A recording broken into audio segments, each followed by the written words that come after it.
Halo, nama saya Erin. Dan di sini adalah Talk to Empower. Di podcast ini kita mau ngebahas tentang conformity dan self authenticity ya. Pernah nggak sih kamu merasa kayak mengikuti suatu peraturan tapi merasa nggak nyaman gitu loh? Padahal harusnya peraturan itu membuat kamu merasa menjadi nyaman, tapi kamu merasa nggak nyaman, malah sebaliknya. Pernah nggak sih? Mungkin tergantung konteksnya kali ya, karena kalau misalnya kita membicarakan tren, kita membicarakan sesuatu yang lagi in gitu kan ya. Nah, itu kan memberikan satisfaction atau kepuasan tersendiri gitu ya kalau misalnya kayak kita bagian dari tren itu gitu loh. Nah, tapi kan kalau misalnya ada juga beberapa, kalau misalnya kita ngomongin conformity, ada juga yang nggak sepenuhnya bagus gitu kan, misalnya conformity untuk bullying. Nah, itu kan juga sesuatu hal yang uh, kurang baik gitu kan. Jadi kalau misalnya kita bilang, kalau misalnya ditanya apakah pernah merasa seperti itu, tergantung konteks ya gitu loh, karena tergantung situasinya juga gitu. Mungkin kalau untuk para pendengar mungkin harus lebih mengetahui dari awal basic kali ya. Mungkin mau menjelaskan apa itu conformity? Boleh. Ya, jadi conformity itu adalah sebuah sikap atau tindakan yang dimana kita itu berusaha untuk mengikuti majority gitu loh, atau mayoritas, berusaha mengikuti suatu grup supaya kita bisa diterima di kalangan tersebut gitu loh. Nah, itu pengertian dari conformity itu sendiri. Tapi yang perlu saya garis bawahi di sini ya, kalau peraturan itu kan memang khusus dibentuk untuk mengatur sikap dan tindakan kita supaya sesuai dengan norma-norma yang ada, sesuai dengan nilai-nilai sosial. Sedangkan kalau conformity ini belum tentu maksudnya mungkin lebih ke arah yang kayak nggak ada legalitasnya, nggak ada kekuatan power legalitasnya, itu hanya powernya tuh secara sosial aja gitu.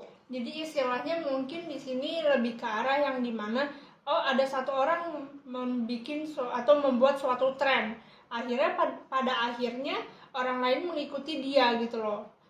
Jadinya kayak satu movement, satu gerakan satu gitu gerakan yang secara natural terjadi gitu. Padahal itu seharusnya tidak mengharuskan kita sebagai individu untuk mengikuti gerakan tersebut, tapi kita merasa bahwa kayaknya kurang nyaman kalau misalkan nggak ikut gitu.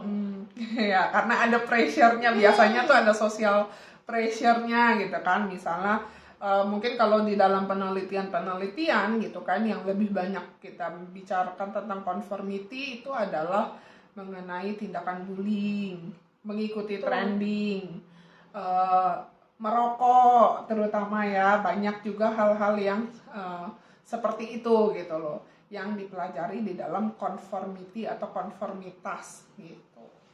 Ya mungkin di sini jatuhnya apa ya, kalau ngerokok mungkin contoh yang gampang kali ya, ngeliat orang ngerokok kok kayaknya dia keren nih gitu kan, simpelnya. Atau mungkin berada di lingkungan yang mungkin memang perokok gitu kan, dan merasa ingin menjadi bagian dari grup itu, dari kalangan itu, sehingga terjadi konformitas di mana cobalah gitu. Nah, tapi mungkin kalau misalkan untuk kamu ya sebagai terapis gitu, menurut kamu conformity ini banyak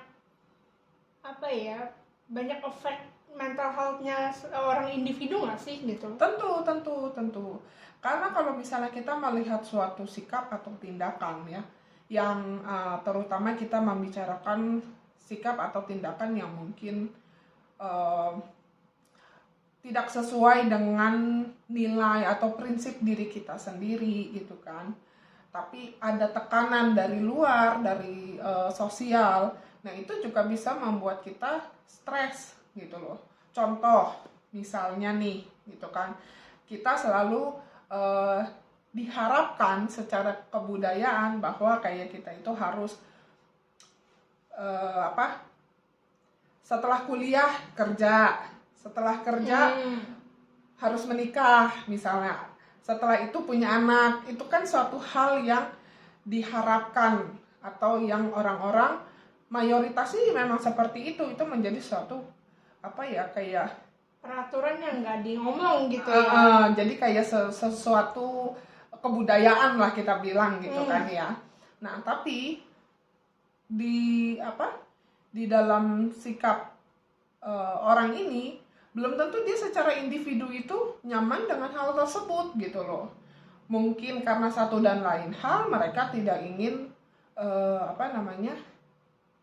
tidak ingin mengikuti langkah itu. Misalnya dia nggak mau kerja dulu, mungkin dia mau langsung buka usaha misalnya, atau dia mungkin memilih untuk tidak menikah gitu kan karena satu dan lain hal. Tapi karena ada pressure ini, ya itu kan bisa membuat tekanan-tekanan tersendiri gitu loh.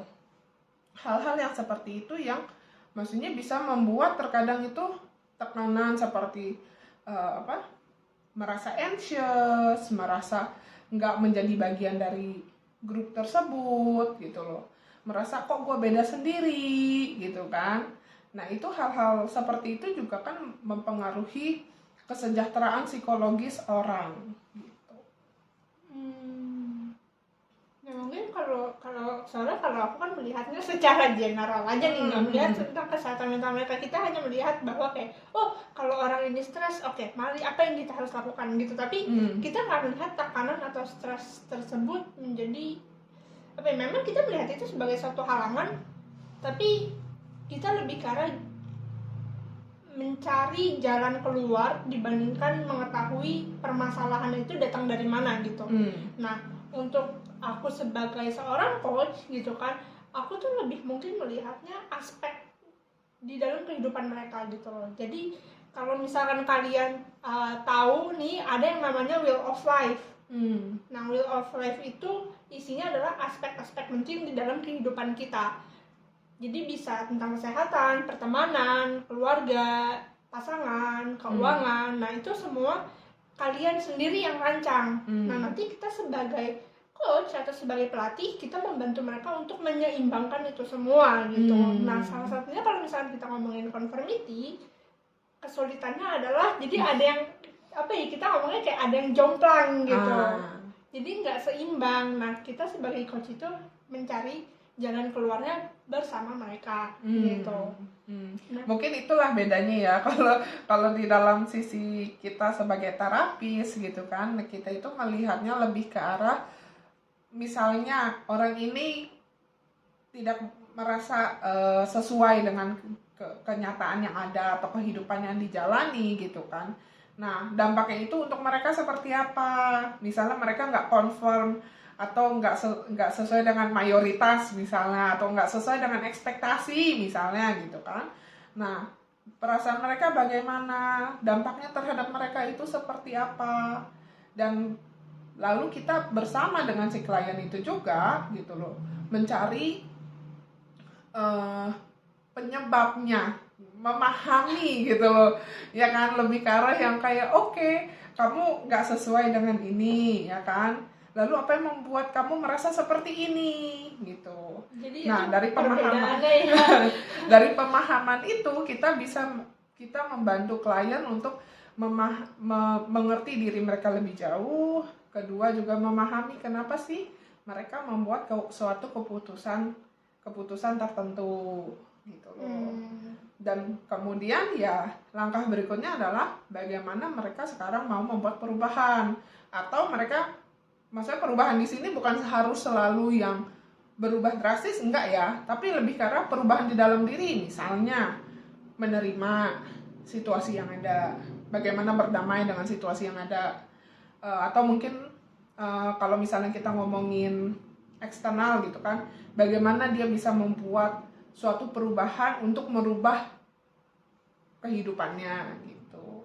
Nah itu mungkin ada sedikit nyerempet ke bagian coaching juga di situ ya. Ada ya, kalau misalnya untuk kalian yang tahu terapis, konseling atau coaching itu mirip-mirip ya sebenarnya, cuma cara bekerjanya berbeda gitu. Iya. Jadi kalau kita ngomong sama, kita sama-sama mengerti kenapa sama-sama mencari permasalahannya itu datang dari mana, tapi perbedaannya adalah kalau dari sisi terapis mendalami permasalahan itu, betul ya. Nah, tapi kalau seorang coaching, oke, kita membantu orang itu lebih memahami, oke, permasalahannya seperti ini, kita dan bantu dia cari jalan keluarnya. Gitu. Jadi kalau mungkin kalau gambaran besarnya, kalau coaching itu lebih ke arah problem solving ya. Betul. Sedangkan kalau terapi atau konseling itu kita lebih ke arah yang namanya memahami, mencoba mencari tahu lebih dalam, mencoba mengulik lebih dalam lagi akar permasalahan ini. Karena di dalam terapi kita percaya bahwa yang keluar di surface level gitu kan ya, atau di permukaan itu hanyalah symptoms dari permasalahan yang lebih dalam gitu. Jadi di situ bedanya. Makanya kalau di dalam terapi kita akan lebih mencoba mencari akar permasalahannya seperti itu. Nah, kalau misalkan kayak tadi kamu bilang nih, di terapis dan di konseling itu lebih mencari akar permasalahan yang bener-bener akarnya banget nih gitu kan. Nah, tapi sebenarnya dari akar permasalahannya itu, apakah itu mengganti identitas diri seorang klien gitu? Enggak selalu ya. Maksudnya dengan memahami diri mereka, dengan pemahaman yang baru gitu kan, mereka mungkin akan melihat diri mereka dari perspektif baru. Belum tentu mengganti identitas diri mereka, tapi mengganti bagaimana mereka melihat diri mereka, bagaimana mereka membangun hubungan dengan diri mereka. Nah itu yang lebih ke arah situ ya gitu, dibandingkan dengan mengganti identitas gitu. Kalau kita ngomongin identitas kan mungkin jatuhnya kelewat detail kali ya. Sangat-sangat mendetail banget, karena kayak bener-bener mengganti kayak, oh aku harusnya orangnya seperti ini, tapi aku kayak gini ya. Kesannya kan jadi seperti itu gitu. Nah tapi kalau kita ngomongin tadi pembahasan tentang conformity nih atau konformitas, sebenarnya kalau menurut kamu sendiri nih, apakah itu ada mengubah identitas diri seorang jika dia melakukan suatu tindakan konformitas gitu? Pastinya ada, karena kan mereka dengan melakukan suatu perubahan, pasti ada dong perubahan di dalam mindsetnya mereka gitu loh. Di dalam mereka melihat suatu situasi, di dalam mereka menerjemahkan suatu situasi, itu pasti akan terjadi yang namanya perubahan gitu loh. Misal dari awal kita contoh nih ya, ini contoh misalnya yang kita ngomongin tentang merokok gitu kan. Mungkin awalnya kita bukan orang yang bisa, atau kita bukan orang yang suka sama merokok gitu loh. Tapi di saat kita mencoba, kita akan ada perubahan mindset di situ gitu loh. Mindsetnya apa? Oh aku mau jadi lebih cool, oh aku mau jadi lebih seperti ini, seperti itu gitu loh. Nah itu akan ada gitu loh, perubahan itu akan ada sedikit banyak. Tapi kalau misalnya dibilang apakah itu semua adaptif, apakah itu semua sehat, belum tentu gitu. Tergantung dari, balik lagi kalau kita ngomongin ini adalah motivasinya itu apa. Tapi mungkin kalau misalkan kita ngelihat nih ya, ngelihat secara gambaran besarnya, mungkin kita hanya melihat self image-nya nih yang berbeda gitu kan, image diri mereka, gambaran diri mereka yang berbeda. Tapi kalau misalkan kita ngomongin di level yang lebih dalam, yang mendalami lagi semua itu adalah identitas diri mereka yang berubah gitu ya. Nah kalau aku itu lebih melihatnya ke arah ya yang seperti kamu bilang sih, memang mindsetnya mereka yang banyak berubah gitu. Jadi mungkin awalnya adalah image mereka, yang persepsi mereka tentang diri mereka yang berubah, tapi semakin lama itu terjadi, semakin mereka merasa nyaman dengan image itu dan membentuk identitas diri mereka gitu. Nah, kalau kamu nih, pernah nggak sih kayak kita ya ngobrol-ngobrol dikit lah, pernah nggak sih ngalamin hal seperti itu gitu? Dan kalau untuk kamu sendiri, gimana caranya kamu untuk memahami identitas diri kamu yang kamu mau sama identitas diri kamu yang sudah dibentuk gitu?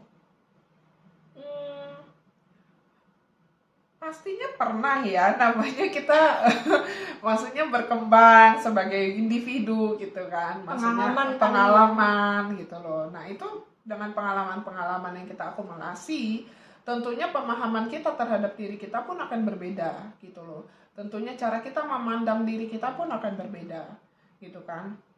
Bagaimana kita melihat diri kita yang dulu dan yang sekarang pun juga pasti sudah berbeda gitu Betul. kan. Kalau misalnya kita ngomongin mungkin tentang self identity atau identitas diri, konformitas gitu kan. Mungkin dulu kalau misalnya dibilang waktu masih baru gede gitu kan ya. Mungkin kalau kalian lebih relate-nya itu dengan masa-masa remaja gitu ya, dimana masa-masa masih pengen fit in, masih pengen ngikutin tren gitu loh. Ya, walaupun nggak cocok mungkin dengan diri kita gitu kan, tapi disitulah kita merasa bahwa kayak gue ngikutin tren loh, gue tuh bagian dari anak-anak muda zaman sekarang loh gitu loh. Betul. Nah itu kan ada perubahan itu pasti akan ada gitu loh. Nah dan setelah proses itu dari kalau aku ngelihatnya lebih ke arah, karena proses itulah kamu lebih mengerti diri kamu yang sebenarnya gitu loh.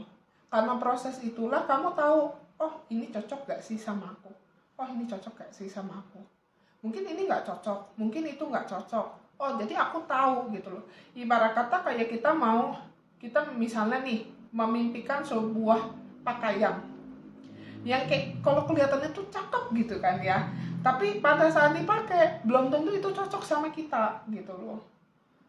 Tapi karena kita sudah mencoba, karena kita sudah memakai, karena kita sudah pernah di posisi itu, kita jadi tahu bahwa image ini, situasi ini, pemikiran ini cocok atau tidak dengan diri kita. Gitu loh. Karena kalau misal tanpa semua proses itu hanya akan menjadi pengandaian gitu kan. Betul, memang kalau kita ngomongin pengalaman tuh itu benar-benar semua pengalaman yang kita alami dari kecil sampai gede itulah yang membentuk diri kita yang sekarang gitu loh. Tapi mengenai identitas diri itulah identitas yang dibentuk oleh pengalaman-pengalaman tersebut gitu. Nah, kalau aku kadang tuh ngelihat atau adalah ngobrol dengan beberapa orang yang kayak mereka merasa mereka nggak jadi diri mereka gitu dengan pengalaman-pengalaman yang sudah ada gitu loh. Mereka malah merasa nggak nyaman dengan pengalaman-pengalaman mereka gitu loh. Nah makanya kebanyakan dari mereka juga yang merasa kayak gue pengen dong berubah, aku pengen lebih seperti ini atau aku pengen lebih seperti itu gitu loh. Nah itu banyak juga aku ketemuin gitu loh. Nah itu yang menurut aku mungkin entah kesadaran diri entah apa, tapi untuk aku sebagai coach aku merasa itu hal yang bagus gitu loh, karena mereka melihat nilai-nilai yang ada di dalam diri mereka. Tapi kalau kamu sebagai terapis gitu melihatnya itu apakah ini sebagai suatu masalah dengan ingin mengganti identitas diri mereka gitu? Enggak sih ya, karena balik lagi gitu loh, maksudnya bahwa sebagai manusia kita pun berkembang dan beradaptasi gitu loh. Dari situasi-situasi kita berusaha beradaptasi gitu kan. Betul. Mungkin kalau boleh saya sedikit sharing adalah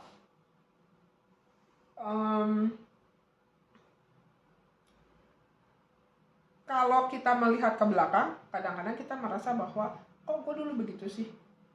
Ya kadang ya kan? banyak ada penyesalan. Banyak penyesalan yang kayak datang kayak gue nyesel gitu loh, gue ngelakuin hal-hal seperti ini atau aku ngelakuin hal seperti itu gitu. Padahal sebenarnya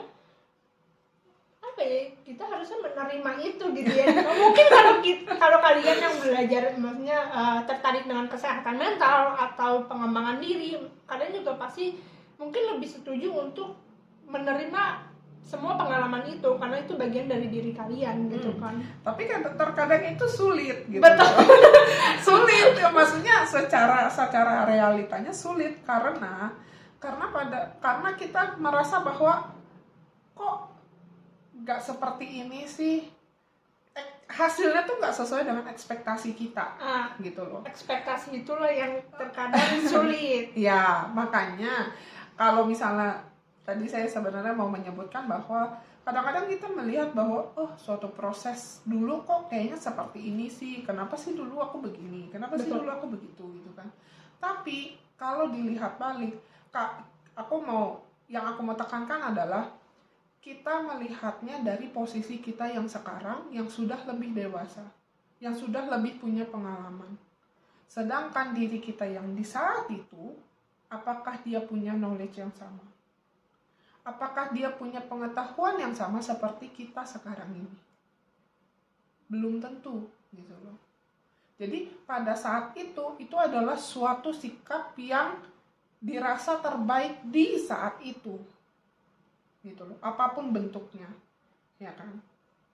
Itu adalah dianggap sebagai keputusan yang terbaik di saat itu, dengan semua pertimbangan-pertimbangan yang ada, ya kan? Dan yang sekarang kita melihat setelah semua perjalanan pengalaman-pengalaman ini, kita melihat bahwa ternyata yang dulu itu kita ini punya persepsi baru, sudut pandang baru untuk hal tersebut. Jadi kayak kita melihat, kenapa sih dulu nggak melihatnya seperti ini gitu kan? Kenapa sih dulu kayaknya kok gue nggak kepikiran kayak gini gitu? Dan itu hal-hal yang lumrah gitu loh, kalau menurut aku. Karena balik lagi dari proses-proses itulah sebenarnya pembelajaran diri gitu loh, perkembangan diri, pembelajaran diri gitu. Sebenarnya aku agak lupa nih ya tadi pertanyaannya apa. Nggak apa-apa.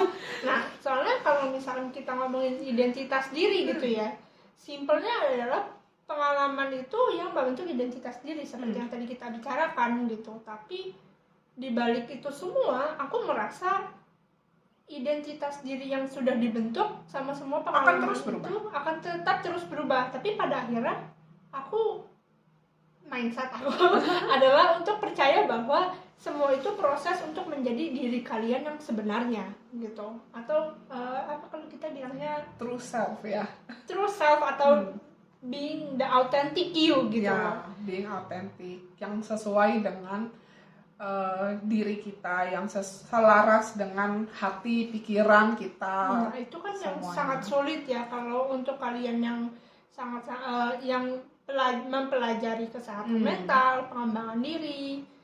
Kalian pasti juga berpikir bahwa kayak iya sih, kayaknya aku tuh lebih seperti ini nih. Jadi ada di saat itu semua pengalaman-pengalaman itu semua atau hal-hal semua informasi yang kita baca itu malah membukakan di diri kita yang kita nggak pernah tahu sebelumnya gitu. Nah, kalau menurut kamu apakah identitas diri itu sama dengan diri kamu yang autentik gitu? Kalau aku melihatnya, autentik itu adalah dimana kita memiliki keselarasan antara hati, pikiran, dan tindakan. Itu menjadi autentik. Dimana kita belajar jujur dengan diri sendiri. Itu baru kita menjadi autentik. Gitu loh. Ya kan? Nah, kalau misalnya self identity itu adalah identitas diri kita sendiri yang siapa sih kita sebenarnya, gitu loh. Jadi kayak kita mungkin tahu identitas diri kita mungkin tahu self identity kita gitu kan. Tapi apakah kita bersikap autentik? Itu yang mungkin kita bisa coba kilas balik dan berpikir balik gitu loh di situ. Bahwa identity ya kita mungkin tahu diri kita itu seperti apa, personality dan karakter kita seperti apa gitu loh. Tapi apakah di saat kita bertindak, melakukan sesuatu, membuat suatu keputusan, apakah kita autentik? Jadi ada perbedaan di situ. Jadi kalau menurut kamu autentik itu lebih karena sikapnya kita gitu ya, attitude-nya kita, sikapnya Betul. kita. Tapi self identity adalah apa ya, jatuhnya jadi kayak diri kita yang sebenarnya, yang sesungguhnya, inti diri kita lah boleh dibilang. iya, bisa dibilang memang inti diri kita, memang agak sulit untuk didefinisikan sebenarnya. Jadi karena itu hal yang abstrak dan hanya kamu seorang individu yang tahu diri kamu itu seperti apa gitu kan. Karena kalau misalnya kita melihat gitu kan ya, kita pasti ada yang namanya social self gitu kan. Ada yang social self itu biasanya tuh yang ditunjukkan di saat kita bersosialisasi dengan orang lain gitu kan. Ada juga yang mungkin di saat dengan orang-orang tertentu gitu kan, dengan teman-teman tertentu, grup tertentu, kita walaupun social self tapi nggak menunjukkan 100% social self kita gitu loh, karena tergantung level kenyamanan kita, tergantung seberapa kita nyaman untuk menunjukkan diri kita yang sebenarnya gitu loh. Jadi itu apa ya namanya, akan banyak faktor lah di situ. Tapi kalau untuk aku ya, aku itu punya mindset atau punya pikiran di mana dibandingkan merasa nyaman untuk bersosialisasi dengan orang lain atau menunjukkan diri kita yang berbeda hanya untuk fit in, atau yang kayak tadi kita ngomong tentang konformitas gitu ya, ada rasa kenyamanan tersendiri ketika kamu menunjukkan siapa diri kamu yang sebenarnya gitu loh. Jadi apa ya istilahnya, ada yang namanya radical honesty atau benar-benar bersikap jujur pada diri sendiri juga kepada orang lain gitu loh. Nah itu hal yang paling sulit dilakukan untuk orang-orang gitu ya, karena pada akhirnya pengalaman dari kita kecil dimana kita harus ngikutin apa kata orang tua. Ketika kita beranjak dewasa, kita mulai mengikuti lingkungan sosial yang ada, konformitas yang ada gitu kan. Tapi setelah kita keluar dari itu semua, belum tentu kita keluar dari semua itu gitu loh. Malah kita masuk kerja mengikuti peraturan yang ada di sana.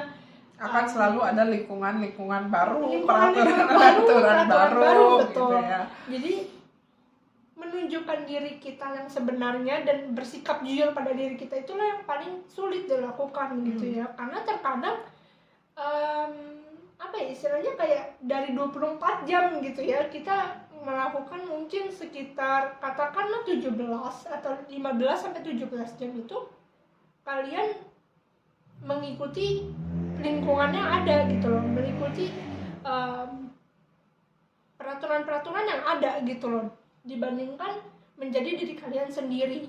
Bahkan kalau kita ngomongin bersama teman aja, kita malah seperti yang kayak kamu bilang gitu, kita malah mengikuti peraturan sosial yang ada di sana gitu kan. Jadi akan terasa sulit untuk menunjukkan diri kita yang sebenarnya. Tapi malah di situ pentingnya gitu ya, karena di saat kalian menjadi diri kalian akan merasa lebih nyaman gitu loh. Mungkin kalau boleh saya tambahkan sedikit ya,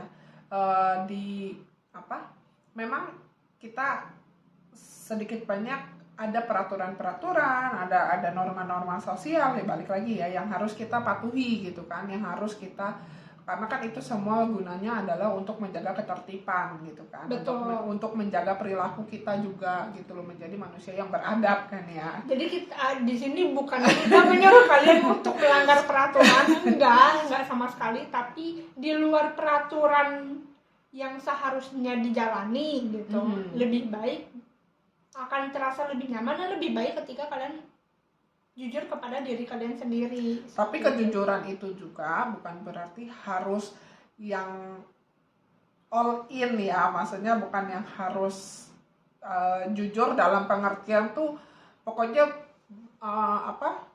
bertindak yang semau gue gitu, bukan gitu loh. Jadi jujur itu adalah lebih ke arah kayak kita jujur dengan diri kita sendiri gitu kan, bahwa kalau misalnya ada sesuatu, bagaimana perasaan kita di situasi itu, dan apa yang kita rasakan di situasi itu, apa yang kita pikirkan di situasi itu, dan kita meng-acknowledge gitu loh, berani menerima kali ya. Menerima, berani untuk kayak mengatakan bahwa kayak iya ini loh perasaan aku tuh seperti ini di situasi ini gitu loh, perasaan aku tuh seperti ini di situasi tertentu gitu kan. Karena balik lagi dengan kita yang bertumbuh besar, dengan kita bertumbuh di lingkungan yang dengan peraturan-peraturan itu pasti ada nilai-nilai dan pemikiran-pemikiran kita yang sesuai dengan peraturan-peraturan tersebut, dengan nilai-nilai yang ada, dengan nilai-nilai sosial gitu loh. Ya kan, nggak harus yang apa. Jadi mungkin radical honesty itu adalah lebih ke arah kayak kita mengerti, memahami dan benar-benar jujur dengan diri kita, tapi bukan berarti kita bertindak seenaknya di luaran ataupun maksudnya di dalam kehidupan sosial maupun di kehidupan kita pribadi gitu. Nah bahkan sebenarnya kalau boleh jujur ya, untuk saya sendiri pun sulit gitu, karena terkadang kita masih harus memikirkan orang lain, perasaan orang lain gitu lah. Itulah yang paling sulit dilakukan sebenarnya. Ya, tapi justru itulah di situ authenticity kita atau otentiknya kita juga maksudnya bisa terlihat gitu loh. Betul. Seberapa kita care terhadap orang lain, seberapa kita care terhadap sosial kita, lingkungan kita gitu loh. Dan itu pun salah satu karakter dan identitas diri. Bukan melulu bahwa semuanya tuh tentang kita gitu ya. Jadi self identity itu bisa banyak sekali. Yang apa ya, kalau kita ibaratkan kata seseorang itu mungkin kayak bawang gitu ya, bawang merah gitu loh, atau mungkin bawang bombay gitu ya, yang banyak lapisannya gitu loh, dan ada intinya di dalam, ada yang benar-benar kamu itu seperti apa sih gitu loh. Tapi di dalam itu, di luar itu ada layer-layernya lagi, ada lapisan-lapisannya lagi, dan itu ya membuat seseorang itu sangat otentik dengan kompleksitasnya, dengan semua kerumitan pemikirannya, perasaannya gitu loh, pengalamannya, dan itulah yang membentuk mereka, identitas mereka gitu. Betul, kalau itu analoginya sebenarnya bagus ya. Jadi sebenarnya memang ada intinya gitu loh, tapi kadang lapisan luarnya itulah yang dibentuk oleh pengalaman-pengalaman kita gitu. Jadi pengalaman itulah yang harusnya kita terima gitu kan, bukannya kita malah menyesal akan hal itu atau nggak menyukai akan pengalaman-pengalaman tersebut, tapi malah yang ada harusnya kita menerima pengalaman tersebut bagian dari diri kita gitu ya. Mungkin kalau dari sisi coaching seperti itu ya, tapi dari sisi terapis, kalau dari sudut pandang saya sebagai terapis, itu akan membutuhkan proses gitu loh. Dan apakah mereka mau menerima atau tidak ya balik lagi ke keputusan orang itu sendiri gitu loh. Bahwa maksudnya orang itu misalnya merasa lebih baik bahwa dia tidak mengingat sesuatu, atau mungkin tidak menjadikan sesuatu itu bagian dari identitas dia gitu loh. Karena ya mungkin itu hal yang menyakitkan untuk mereka atau apapun gitu kan. Jadi dan proses itulah yang membentuk identitas diri mereka juga gitu loh. Jadi itu bagian dari proses ya. Kalau di dalam ini terapi itu salah satu bentuk mereka menjadi otentik dengan diri mereka sendiri gitu loh.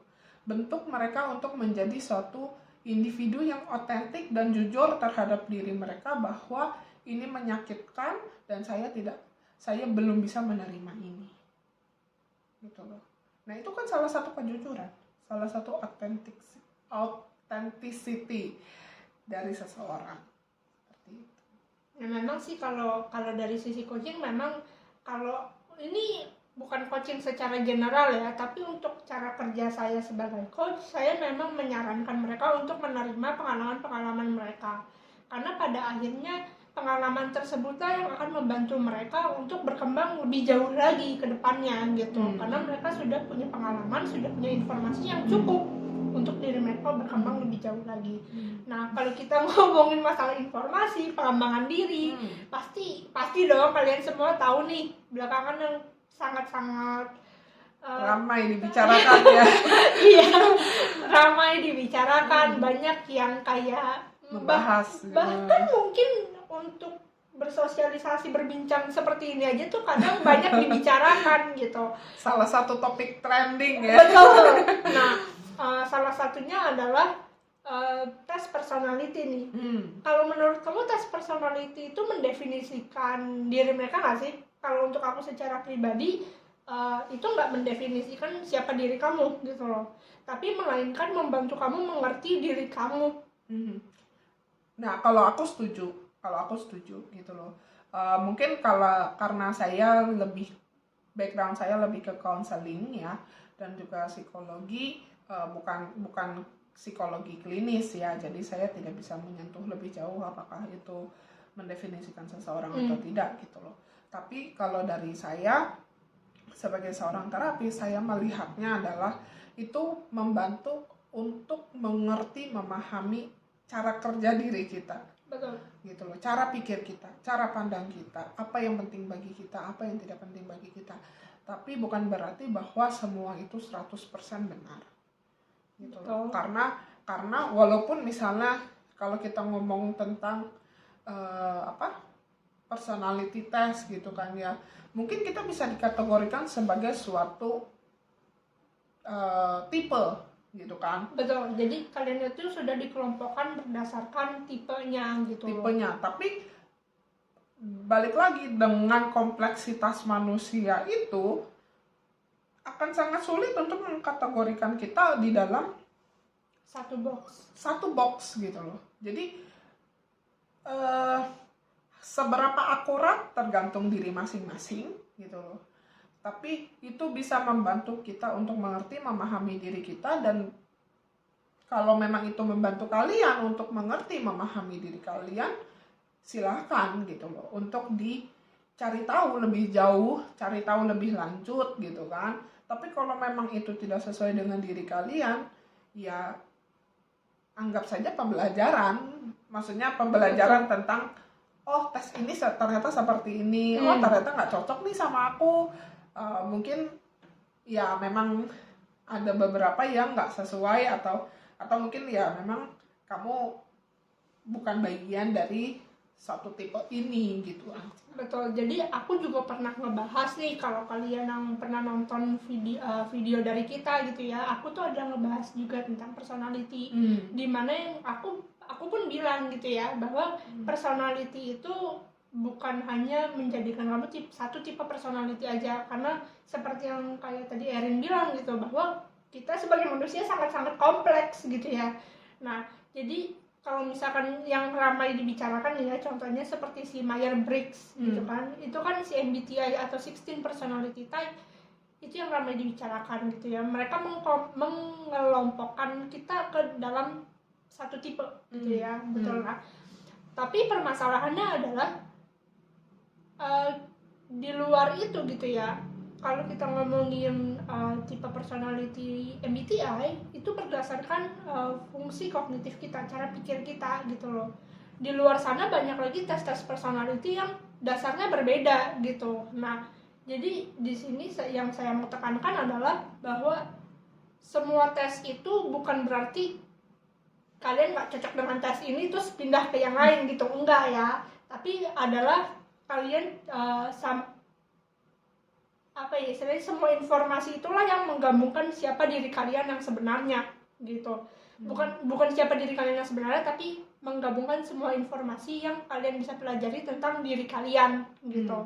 Nah, itu yang harus dimengerti, karena banyak juga kan belakangan yang kayak melihat tipe personality test, setelah itu mereka malah merasa, oh aku tipe ini kok, tapi pas ngetes di personality test yang lain malah merasa kok beda nih, gimana nih, jadi mungkin yang mana nih, bingung. Beda website, beda website, terus juga beda situasi juga bisa mempengaruhi gitu loh.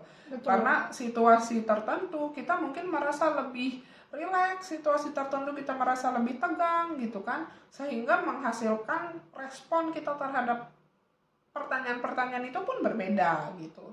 Jadi maksudnya itu bukan suatu hal yang baku, itu bukan suatu hal yang kayak fix gitu ya, bahwa kayak oh aku tipe personality ini berarti aku tuh orangnya seperti ini gitu. Enggak juga gitu loh. Itu kalau memang menurut kalian itu mendefinisikan kalian, ya bagus, berarti kalian juga bisa lebih memahami diri kalian dengan baik gitu loh. Tapi bukan berarti bahwa maksudnya fix hanya satu itu saja yang bisa mendefinisikan kalian, karena kita semua ini sebagai individu yang sangat-sangat kompleks gitu, dengan pengalaman kita, dengan mungkin kalau mau dilihat lebih jauh kita bisa melihat tentang MBTI gitu kan, Myers-Briggs gitu kan, terus kita bisa melihat lagi Enneagram mungkin gitu kan, kita bisa melihat lagi attachment style kita seperti apa. Nah itu akan menjadi sangat data yang sangat kaya gitu ya, yang sangat banyak gitu loh tentang diri kita sendiri gitu loh. Dan di dalam kita mengkategorikan itu semua, itu belum tentu sesuai dengan diri kita di masa lalu gitu loh, belum tentu menggambarkan diri kita di masa lalu gitu kan, karena dengan kita semakin berkembang, dengan kita semakin bertumbuh sebagai individu, terutama pemikiran kita pun akan berubah, cara pandang kita berubah, cara kita bereaksi, merespons situasi juga akan berubah. Jadi itu akan semua menjadi lebih banyak sekali kompleksitas. Kalau kita ngomongin identitas diri, membicarakan tentang konformitas gitu kan, itu akan banyak sekali gitu loh layernya. Karena balik lagi kita ngomong ini baru persoalan identitas, tapi di luar itu ada apa sih? Kalau kalian yang percaya astrologi dan yang lain-lainnya itu malah lebih banyak lagi gitu. Betul. Jadi agak lebih kompleks ya. Jadi sebenarnya lebih baik menjadikan informasi itu untuk pemahaman diri kalian dibandingkan menjadikan informasi itu identitas diri kalian gitu. Betul. Itu bisa membantu kalian untuk memahami diri kalian, sehingga kalian bisa lebih mengerti dan memahami ada apa yang terjadi di dalam diri kalian di situasi-situasi tertentu, kenapa kalian merespon atau bereaksi terhadap situasi tertentu, kenapa kalian bertindak dengan mengambil suatu keputusan tertentu gitu loh. Dan itu akan membuat kalian untuk bisa menjadi lebih bisa untuk memahami, membangun hubungan yang positif dengan diri kalian. In that sense, itu membuat kalian lebih autentik juga pada akhirnya. Jadinya apakah konformitas itu buruk? Belum tentu. Apakah autentis itu selalu bagus? Juga belum tentu. Tergantung situasi. Tapi yang pasti adalah di saat kita menjadi otentik, biasanya kita bisa lebih berdamai dengan diri sendiri gitu loh. Tapi mungkin di saat-saat tertentu kita memang di situasi-situasi tertentu ya memang ada peraturan yang tidak bisa kita hindarkan gitu loh, atau yang nggak bisa kita ignore ya gitu.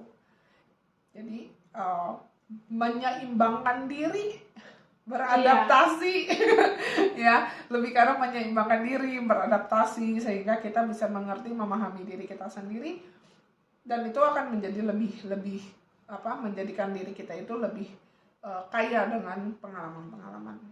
Kalau menurut kalian sendiri gimana nih pendapat kalian tentang konformitas dan authenticity itu apa sih bagi kalian gitu? Penting nggak sih untuk kalian untuk memahami diri kalian juga, untuk memahami jatuhnya bukan untuk memahami ya, tapi untuk menjadi diri kalian dan belajar untuk pengembangan diri kalian gitu ya. Kalian bisa komen di kolom komen kita, nge-share pendapat kalian, pemikiran kalian, yang which is akan membantu kita ke depannya gitu untuk lebih mengerti tentang pengembangan diri, kesehatan mental, juga yang lainnya gitu. Ya mungkin lebih ke arah kita di sini sama-sama saling belajar, kita di sini sama-sama saling mencoba mengerti dan memahami gitu kan. Semoga insight atau sharing dari kita ini bisa membantu kalian juga di dalam mengerti, memahami diri kalian. Jangan lupa untuk subscribe channel kita untuk mengetahui mendapatkan video-video lebih lanjutnya lagi. Dan ya, I think that's it. Ya. Okay. See you in the next video. Bye bye.